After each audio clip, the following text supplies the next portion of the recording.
నమస్కారం V3 news కు స్వాగతం లక్ష్యం సమాజహితం ముందుగా ముఖ్యాంశాలు రాష్ట్రంలో వ్యాక్సినేషన్ కి సర్వం సిద్ధం మొదటి కరోనా వ్యాక్సిన్ తానే తీసుకుంటానని మంత్రి ఈటెల ప్రకటన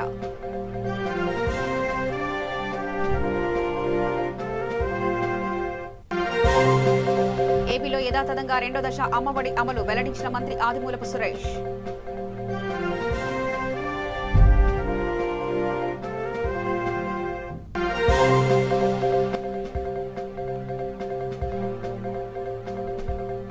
ఇంద్రకీలాద్రిపై ముగిసిన భవానీ దీక్షలు భారీ సంఖ్యలో అమ్మవారిని దర్శించుకున్న భక్తులు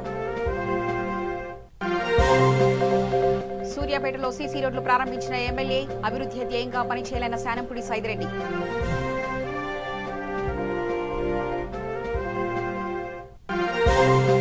వికారాబాద్ లో వింత వ్యాధి కల్లోలం బాధితులను పరామర్శించిన మంత్రి సబితా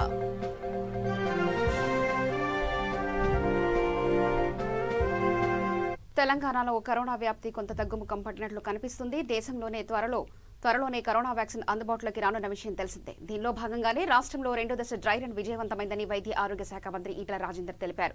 టీకా ఎప్పుడు పంపినా వ్యాక్సినేషన్ కు సిద్ధంగా ఉన్నామని పేర్కొన్నారు. రోజుకు 10 లక్షల మందికి టీకా ఇవ్వాలనే లక్ష్యంగా పెట్టుకున్నట్లు వెల్లడించారు. మొదటి కరోనా వ్యాక్సిన్ తానే తీసుకుంటానని ఈటెల ప్రకటించారు. నిమ్స్ లో ఆధునీకరించిన క్యాన్సర్ విభాగాన్ని మంత్రి ఈటెల ప్రారంభించారు. క్యాన్సర్ విభాగం ఆధునీకరణకు మేఘా సంస్థ 18 కోట్లు అందించినట్లు ప్రతినిధులు తెలిపారు. ఈ కార్యక్రమంలో మేఘా సంస్థ chairman P P Reddy, director Sudha Reddy పాల్గొన్నారు. నిమ్స్ లో క్యాన్సర్ రోగులకు ఆధునిక వైద్యం అందుబాటులోకి రానుంది. వ్యాక్సినేషన్ ప్రోగ్రామ్ చాలా ఎఫెక్టివ్గా సిస్టమేటిక్ జరిగేటువంటి రాష్ట్రం కాబట్టి ఇక్కడ గతంలో ఉన్నటువంటి వ్యాక్సినేషన్ ప్రోగ్రామ్ 96% పైబడి అక్యురేట్గా ఇస్తున్నటువంటి డిపార్ట్మెంట్ కాబట్టి ఇక్కడ ఎక్కడ దేనికి కొరత లేదు.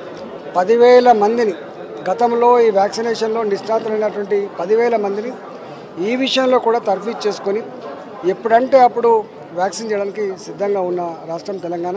నేను ఆ వ్యాక్సిన్ సంబంధించి చాలా చులకనగా మాట్లాడుతున్నప్పుడు నేను చెప్పిన ఇంత కష్టపడి ఇన్ని వేల కోట్ల రూపాయలు ఖర్చు పెట్టి ఇంతమంది శాస్త్రవేత్తలు 24/7 పనిచేసి ఒక వ్యాక్సిన్ తీసుకొస్తే ఇది నీళ్ళ లాంటిదని ఉపయోగంటాడు, ఇది ఇంకో రకంగా ఉపయోగంటాడు, ఇది మంచి పద్ధతి కాదు. వ్యాపార పోటీ ఉండాలి కానీ ఒకరికొకరు వెన్నుపోటు పొడుచుకునే పద్ధతి ఉండద్దని కోరుతున్నా. మొట్టమొదటి వ్యాక్సిన్ ఇలా ఈ డిపార్ట్మెంట్కి క్యాప్టెన్ నేనే కాబట్టి వైద్య ఆరోగ్య శాఖను చూసేటువంటి నేను మొట్టమొదటి టీకా ఇచ్చుకొని ప్రజలకు ఒక భరోసా ఇవ్వాలని చెప్పేది నిర్ణయించుకుని అనౌన్స్ చేయడం జరిగింది. తప్పకుండా పనిచేస్తారు. తెలంగాణ ఏపీలో స్థానిక గ్రామ పంచాయతీ ఎన్నికలకు ఎస్ఈసి నిమ్మగడ్డ రమేష్ కుమార్ షెడ్యూల్ విడుదల చేసిన సంగతి మనకు తెలిసిందే. శనివారం నుంచి రాష్ట్రంలో ఎన్నికల కోడ్ అమలవుతుందని ఎస్ఈసి ప్రకటించారు.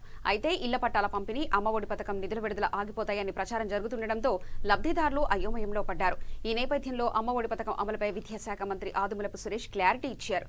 అమ్మఒడి పథకం యథాతథంగా అమలు చేస్తామని మంత్రి సురేష్ తెలిపారు. 44,08,921 మంది తల్లులకు అమ్మఒడి పథకం కింద 6,161 కోట్ల రూపాయలు సీఎం వైఎస్ జగన్మోహన్ రెడ్డి జమ చేస్తారని మంత్రి తెలిపారు.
వికారాబాద్ జిల్లా వింత వ్యాధికి గురైన ప్రభుత్వ ఆసుపత్రిలో చికిత్స పొందుతున్న వారిని మంత్రి సబితా ఇంద్రారెడ్డి పరామర్శించారు. ఎలాంటి హాని జరగదని ప్రభుత్వం తరఫున అన్ని సహాయక చర్యలు తీసుకుంటున్నామని మంత్రి చెప్పారు. ఎవరూ ఆందోళన చెందకూడదని భరోసా ఇచ్చారు. ఈ కార్యక్రమంలో ఎమ్మెల్యేలు డాక్టర్ మెతుకు ఆనంద్, కాలయ్య యాదయ్య, ప్రజాప్రతినిధులు తదితరులు పాల్గొన్నారు.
నేను అదే చెప్పినాను ఇందాక అవసరం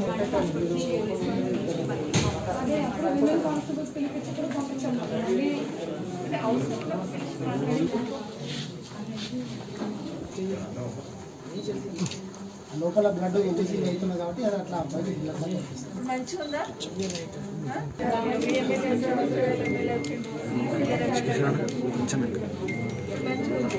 నేను పొద్దున మీ ఊరికి వచ్చే వరకు మీకు వచ్చేసినావా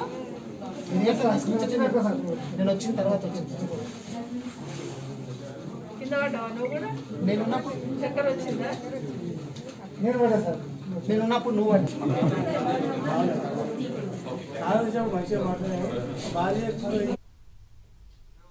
ఇంద్రకీలాద్రిపై దుర్గా మల్లేశ్వర స్వామి వారి దేవస్థానం ప్రతిష్టాత్మకంగా ఈ నెల 5వ తేదీ నుంచి నిర్వహించిన భవానీ దీక్షల విరమణ పూర్ణాహుతి కార్యక్రమంతో ముగిసింది. 5 రోజుల్లో 1.25 లక్షల మంది దీక్షాదారులు అమ్మవారిని దర్శించుకున్నారు. తొలుత దేవస్థానం ఈవో సురేష్ బాబు, పాలక మండలి చైర్మన్ సోమినాయుడుతో స్థానాచార్యులు అమ్మవారికి పూజలు చేయించారు. యాగశాలలో 5 రోజులుగా నిర్వహిస్తున్న చండీ యాగాన్ని ఋత్వికులు కలశ ఉద్వాసన పలికి ముగించారు. పూజా ద్రవ్యాలను పట్టుచీరలో ఉంచి హోమగుండం చుట్టూ వేద పండితులు మంత్రోచ్చారాల మధ్య ప్రదక్షిణలు నిర్వహించి అనంతరం పూజా ద్రవ్యాలను అగ్నిదేవునికి సమర్పించడంతో పూర్ణాహుతి తంతు ముగిసింది.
అభివృద్ధి ధ్యేయంగా పనిచేయాలని హుజూర్నగర్ శాసనసభ్యులు సానంపూడి సైదిరెడ్డి అన్నారు.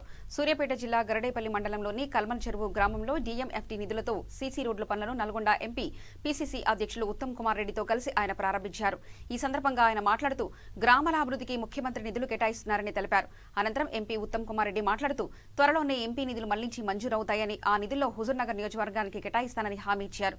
ఈ కార్యక్రమంలో MPP Pedam Sujatha Srinivas Goud, market committee chairman Kadiyam Venkatareddy, ZPTC Poleddy Shailaja Ravinder Reddy తదితరులు పాల్గొన్నారు. ఏదైతే పాపం చివరిగూడ వాళ్ళు ఎప్పుడు వచ్చినా అడుగుతారు. మొన్ననే PMGSY కింద పెడితే అది GPSలు దొరకలేదు, పెట్టేది కాలేదన్నారు. కాబట్టి అతి తొందరలో కలమల చెరువు నుంచి చివరిగూడెం కందులూరుగూడెంకి రోడ్డు శాంక్షన్ చేపిస్తాం ఖచ్చితంగా. అది కాకుండా మొన్న బొత్తలపాలెం పోయినాం. బొత్తలపాలెం పోతే బొత్తలపాలెం నుంచి డొంక ఉంది ఇక్కడికి, అది నడిచే వీలు కాకుండా ఉంది, చాలా అవసరమైన డొంక అని చెప్పారు. అట్లనే కలమల చెరువు కూడా అదే విధంగా ఉంది. దానికోసం బొత్తలపాలెం నుంచి వచ్చేదానికి ఇమీడియట్ గా సర్పంచ్ వాళ్ళకి చెప్పిన, ఎంతసేపటి గవర్నమెంట్లు అంటే గవర్నమెంట్లు కాదు, ఖచ్చితంగా మనం కూడా ఎంతో కొంత రైతులు అయితేంది నాయకులు అయితేంది పని చేయాలని చెప్పిన. ఆ రోజు ఇమీడియట్ గా పొద్దున్నే ట్రాక్టర్లు వేసుకొని పోయి మొత్తం 2 పక్కల ఉన్న చెట్లు కొట్టి ఆ రోడ్డును కొద్ది గొప్ప బాగు చేసిండ్రు. అయితే ఆ డొంకని ఖచ్చితంగా బాగు చేసేటట్టు చేస్తాం. దాంతో పాటు కల్మల్ చెరువు నుంచి గానుగు బండకి డొంక రోడ్డు 3 కిలోమీటర్లు, దాన్ని కూడా రైతుల అవసరాల కోసం ఎప్పటి నుంచో పెండింగ్ ఉన్నాయన్నీ కూడా గుర్తు పెట్టుకుంటూనే ఉన్నాం. ఏ మాత్రం ఛాన్స్ ఉన్నా ఏ మాత్రం ఉన్నా కానీ ఖచ్చితంగా చేస్తామని తెలియజేస్తా ఉన్నా. అది కాకుండా ఇంకొకటి, మన 24 గంటల కరెంట్ టీఆర్ఎస్ ప్రభుత్వం వచ్చిన దగ్గర నుంచి 24 గంటల కరెంట్ అయితేంది, 2 కార్లకి నీళ్లు అయితేంది రావటం వల్ల అతి ఎక్కువ లాభపడ్డది మన హుజూర్ నగర్ కాన్స్టిట్యున్సీ. కల్మల్ చెరువు గ్రామం రావడం జరిగింది. మిమ్మల్ని అందరినీ కలిసి చాలా సంతోషిస్తున్నాను. మరి ఈరోజు సర్పంచ్ గారి ఆహ్వానం మేరకు పార్లమెంట్ సభ్యుల నిధుల నుంచి, అదేవిధంగా జిల్లా మినరల్ ఫండ్స్ నుంచి 78 లక్షల గ్రామ అభివృద్ధి కార్యక్రమాలకి మరి ప్రారంభోత్సవ కార్యక్రమానికి ఆహ్వానించినందుకు, ఈ కార్యక్రమంలో పాల్గొన్నందుకు ఎంతో సంతోషంగా ఉంది. మరి నేను ఎంపీగా ఎక్కువ ఎంపీ నిధులు ఈ గ్రామానికి రావడం కూడా ఎంతో సంతోషంగా ఉంది. ప్రస్తుతానికి ఎంపీ నిధులు కరోనా వల్ల పార్లమెంటు ఎంపీ నిధులు సస్పెండ్ చేస్తున్నారు. తప్పనిసరిగా ఈ 2-3 నెలల్లో ఆ సస్పెన్షన్ ఎత్తివేస్తుందని చెప్పి ఆశిస్తూ, మళ్ళీ ఎంపీ నిధులు మొదలైన తర్వాత గరడేపల్లి మండలానికి ఈ గ్రామానికి అధిక ప్రాధాన్యత ఇస్తామని చెప్పి మనం చేస్తూ 2-3 విషయాలు గతాన్ని గుర్తు చేస్తున్నా. కల్మల్ చెరువుకి డాంబర్ రోడ్డు పోయిన టర్మ్లో నేను శాసనసభ్యునిగా వేసిన విషయం మీకు గుర్తు చేస్తూ, అదేవిధంగా మీ ఊర్లో మరి హాస్పిటల్కి ఆ బిల్డింగ్ అవన్నీ మరి సుఖేందర్ రెడ్డి గారు ఎంపీగా, నేను ఎమ్మెల్యేగా అప్పుడు దాన్ని మంజూరు చేయించి ప్రారంభం కూడా చేయించుంటుంది.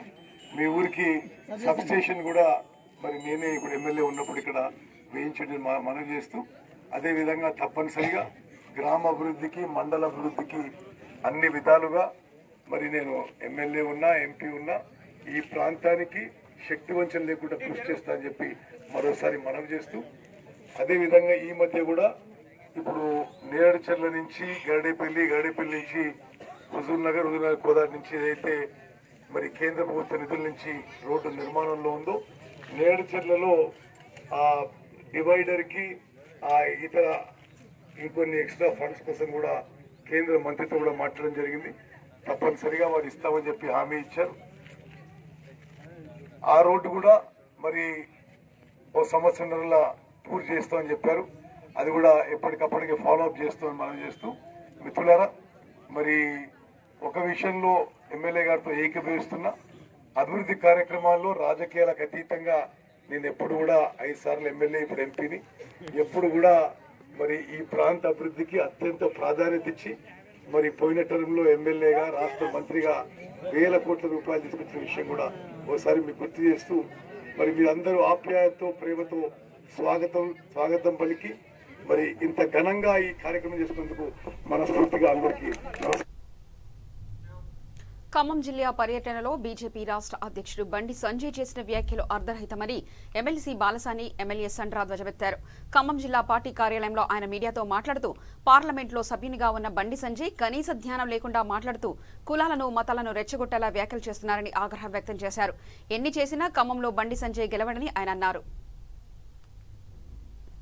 ఒక పార్లమెంట్ సభ్యుడు, మరి భారత పార్లమెంట్లో ఇట్లాంటి వ్యక్తి ఉండటం తగున ఆలోచించుకోవాల్సిన అవసరం ఉన్నది.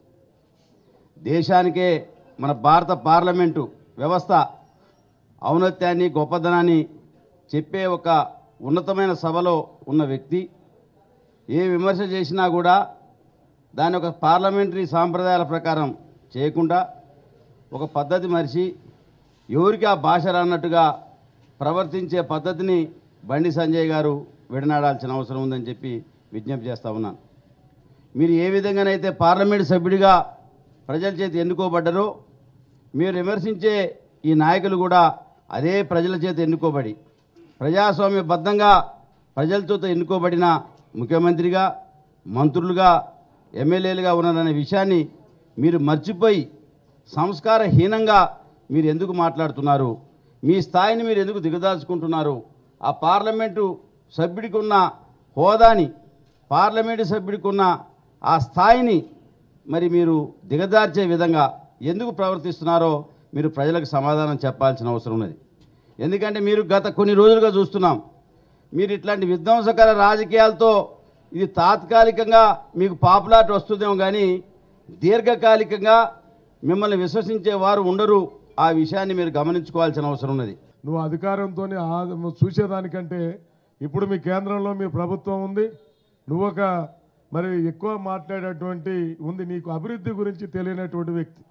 ఎందుకంటే ఒక పార్లమెంట్ సభ్యుడు మాట్లాడినటువంటి కార్యక్రమం ఎక్కడికి పోయినా ముందు సంక్షేమ అభివృద్ధి, మనం ఏం చేసేదో చెప్పుకుంటాం, అవతలలో ఏం జరిగిందో చెప్తాం, రేపు మనం జరగబోయే అభివృద్ధి ఏం చేస్తానో చెప్తాం. కానీ బండి సంజయ్ అనే వ్యక్తికి అది నోరో లేకపోతే ఇది మురికి నీళ్ళు పోయేటువంటి పైపో తెలియదు మనకు, కానీ అభివృద్ధి గురించి తెలియదు, సంక్షేమం గురించి ఒక మాట మాట్లాడడం, ఎంతసేపు అవతల మీద గుడ్డగాలు చేయటం, మాట్లాడటం, లేదంటే మతాల్లో కులాల్లో రెచ్చగొట్టడం, వెళ్ళిపోవటం. ఆయన హైదరాబాదులో అదే మాట్లాడతాడు, దుబ్బాకలో అదే మాట్లాడతాడు, కరీంనగర్ అదే మాట్లాడతాడు, ఢిల్లీ పోతే అదే మాట్లాడతాడు, ఖమ్మం వస్తే కూడా అదే మాట్లాడు. ఆయన మాటల్లో తేడా ఎక్కడైనా లేదు. ఆడికి పోవటం లోకల్ నాయకులు టీఆర్ఎస్ పార్టీ, ఇప్పుడు టీఆర్ఎస్ పార్టీ నాయకుల మీద ఆయన చాలా చవాకులు వేరిండు, లేకపోతే కుటుంబ పరిపాలన అంటా ఉన్నా.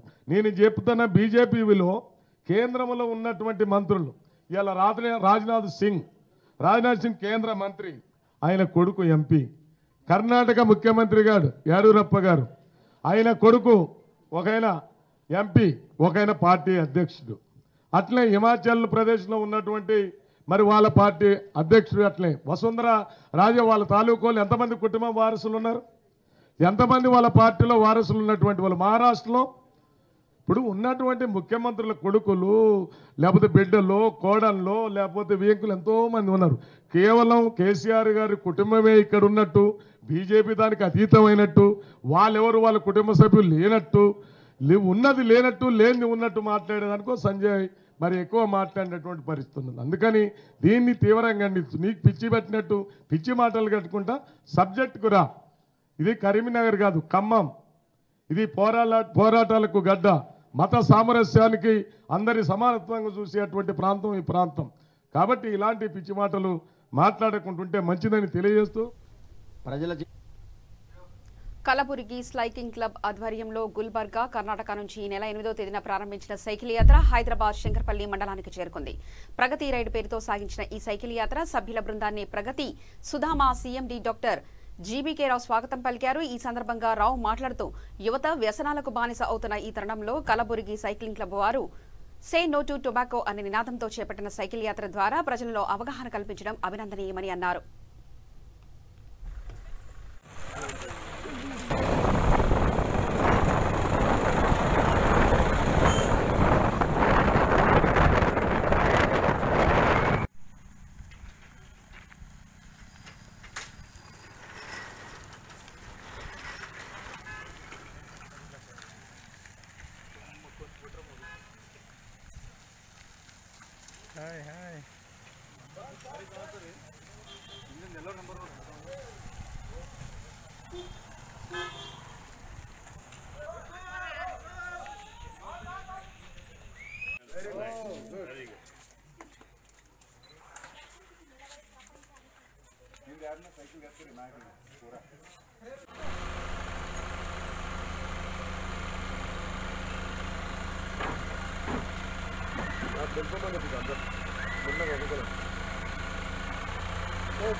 And the theme of our ride is say no to tobacco. Wonderful. Which you are observing since many years. You are also protecting the environment and cycling చేసుకుంటూ 207 కిలోమీటర్స్ 207 కిలోమీటర్స్ సైక్లింగ్ చేసుకుంటూ వచ్చారు. టొబాకోని అంతం చేయాలి అంటే టొబాకో అంటే not only just tobacco, pan Parag కానీ pan మనం తీసుకునే ఈ కాలుష్యమైన డ్రింక్స్ ఏవైతే ఉన్నాయో వాటిని అడిక్ట్ అయిపోయారు. దాని నుంచి బయటికి పడటానికి మిస్టర్ షెట్కర్ కిరణ్ కుమార్ షెట్కర్ వారి టీము 27 మంది ఇక్కడ రావడం జరిగింది ప్రగతి రిసార్ట్స్. వారు కూడా మీకు తెలుగులో చెప్తారు. తెలుగులో మీరు ఎక్కడి నుంచి వచ్చారు, ఎందుకు ఇక్కడికి ప్రగతి రావటం, హిందీ ఇంగ్లీష్. ఓకే. కృష్ణా జిల్లా జగ్గయ్యపేట మండలంలో అగ్ని ప్రమాదం జరిగింది. గౌరవరం వద్ద హైదరాబాద్ నుంచి విజయవాడ వెళ్తుండగా మియాపూర్ ఒక డిపోకి చెందిన గరుడ ఏపీ బస్సులో ఒకసారిగా మంటలు చెలరేగాయి. బస్సు డ్రైవర్ ప్రయాణికులు అప్రమత్తడంతో పెను ప్రమాదం తప్పింది.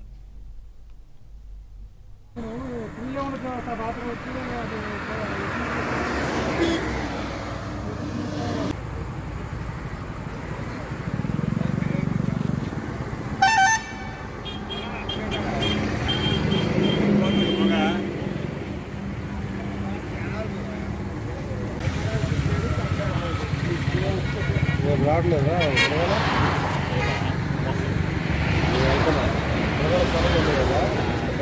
ఉన్నారు పొద్దున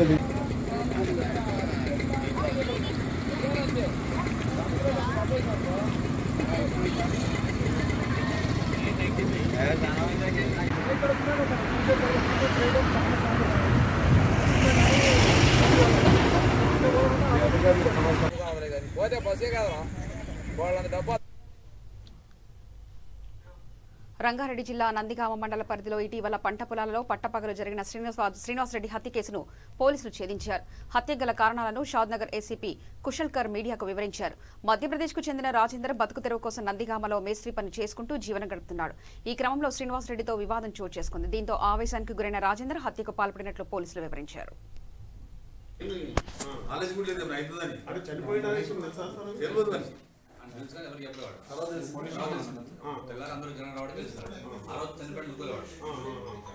చేస్తే ఇంట్రాగేషన్ అతను నేరాన్ని ఒప్పుకున్నాడు. అతనే ఈ శ్రీనివాసరెడ్డిని కొట్టి చంపినట్టు మనకు వీడియోలో కూడా, అంటే నేరం జరగక ముందు ఒక రోజు వచ్చింది, నేరం జరిగిన రోజు కూడా మనకు కొట్టేది ఆయన నేరస్తుడు, ఆయన కొట్టేది కూడా మనకు వచ్చింది వీడియో కెమెరా. కాబట్టి ఆ వీడియో చూపిస్తే ఆయన క్లియర్గా ఒప్పుకున్నాడు నేనే సార్ అని. దాంట్లో మోటివ్ మేము ఇన్వెస్టిగేషన్లో మోటివ్ అనుకుంటే ఎలాంటి వాళ్ళిద్దరి మధ్య ఎలాంటి దుష్మని లేదు, ఎలాంటి ప్రీవియస్ కక్షలు కానీ అటువంటి ఏమి లేవు. కాకపోతే వీళ్ళ క్యాంపు ఆయన పొలం నుంచి పోయే రూట్లో ఉంటుంది. ఆ క్యాంపు నుంచి వాళ్ళు బయటికి సరుకులు తీసుకోవాలంటే ఈయన పొలం నుంచే పోవాలి. వాళ్ళు వేరే రూట్లో పోవచ్చు కానీ వీళ్ళు షార్ట్ కట్ అవుతుందని ఈ పొలం నుంచి పోతుంటే ఈయన చాలాసార్లు ఈ మధ్యకాలంలో వాళ్ళకంతా బెదిరిస్తూ ఉన్నాడు, ఒక్కోసారి తిడుతూ ఉన్నాడు. దాని క్రమంలో ఈ చంపిన వ్యక్తి సేఫ్టీ కూడా చూసే బాధ్యత వాళ్ళది కాబట్టి కెమెరాస్ చుట్టుపక్కల వాళ్ళ కంపెనీకి పెట్టుకోవడం కాకుండా మన చుట్టుపక్కల రోడ్ కానీ అడ్జసెంట్ ఏరియాస్లో ఆ రూట్స్లో వాళ్ళు కెమెరా పెట్టాలని మేము వాళ్ళకు కూడా చెప్తాము. మీరు కూడా మీ మీడియా ద్వారా వాళ్ళకు కూడా మనం అవేర్నెస్ చేయాలి. అటువంటి కెమెరా పెడితే మనకు రకరకాల ఏరియాస్లో కెమెరాస్ ఉంటాయి, వాటన్నిటిని మనం జియో ట్యాగింగ్ చేసి నేరాలు జరగకుండా మనము చూసుకోవచ్చు. కాబట్టి వాళ్ళు కూడా ఈ పని చేయాలని మేము వాళ్ళకంతా అవేర్నెస్ చేస్తాం. ఇప్పుడు ఎప్పుడైనా ఇంతకుముందు వ్యవసాయం వీళ్ళు చూసి అనే వ్యక్తి రాజేంద్ర కుమార్ కూడా 2 సార్లు 3 సార్లు అందరికీ తిట్టాడు ఈ రూట్లో రావద్దని. ఈ క్యాంపులో ఉన్న వాళ్ళు కొంతమంది ఆ పొలం దగ్గర వాటర్ అది ఉంటుంది కాబట్టి వాళ్ళు బహిర్భూమి కూడా జరుగుతుంది. దానిలో భాగంగా అతను వాళ్ళను తిట్టి కొంచెం వ్యతిరేకిస్తూ ఉంటే వీళ్ళకు ఆయన మీద ఈ పర్సన్కి కొంచెం గ్రడ్జెస్ ఏర్పడాయి. అంటే ఇది కొంచెం చెడ్డ మాటలు బూత్ మాటలు తిరుగుతుందని చెప్పేసి ఆయన వాగ్వాదం జరిగింది. ఆ పర్టికులర్ డే 3వ తారీఖు కూడా ఇతను పొద్దున కొట్టుకుపోయి వస్తుంటే అతను ఎదురు పడి శ్రీనివాసరెడ్డి అతన్ని ఆల్మోస్ట్ కుట్టడానికి పైకి పోయాడు, ఇట్లా పోవద్దని చెప్పేసి. ఆ క్రమంలో ఈయన ఆల్రెడీ ఒక గొడ్డలి, చిన్న సైజు గొడ్డలి వర్క్ చేసి గొడ్డలి ఆయన దగ్గర పెట్టుకున్నాడు. ఇతను మళ్ళీ ఏమనంటే తప్పకుండా కొట్టాలని డిసైడ్ చేసుకుంది కాబట్టి ఆ రోజు శ్రీనివాసరెడ్డి ఎదురు ఆయన కొట్టడానికి పోయినప్పుడు ఇతనే ఆయనకు అటాక్ చేసి రాజేంద్ర కుమార్ అంటే అటాక్ చేసి కింద పడేసి ఆ గుండెతో ఒక 5-6 దెబ్బలు, బలమైన దెబ్బలు ఆయన తల మీద కొట్టడం జరిగింది. దాంతో తీవ్ర రక్తస్రావమై శ్రీనివాస్ రెడ్డి ఆయన పొలంలోనే ఆయన రక్తం మన వాటర్ మడుగులో పడి అక్కడి నుంచి చనిపోయాడు. ప్రధాన అంశాలు మరోసారి. రాష్ట్రంలో వ్యాక్సినేషన్ కి సర్వం సిద్ధం. మొదటి కరోనా వ్యాక్సిన్ తానే తీసుకుంటానని మంత్రి ఈటెల ప్రకటన.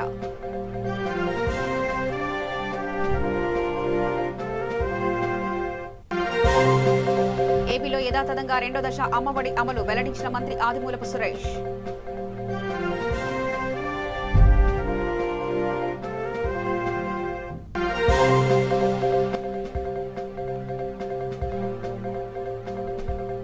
ఇంద్రకీలాద్రిపై ముగిసిన భవానీ దీక్షలు, భారీ సంఖ్యలో అమ్మవారిని దర్శించుకున్న భక్తులు. సూర్యాపేటలో సీసీ రోడ్లు ప్రారంభించిన ఎమ్మెల్యే, అభివృద్ధి ధ్యేయంగా పనిచేయాలన్న శానంపుడి సైదిరెడ్డి.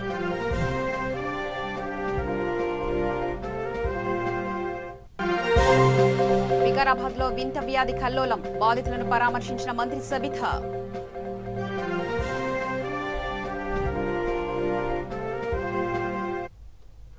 సమగ్ర సమాచార శ్రవంతికై చూస్తూనే ఉండండి. V3 న్యూస్, లక్ష్యం సమాజహితం.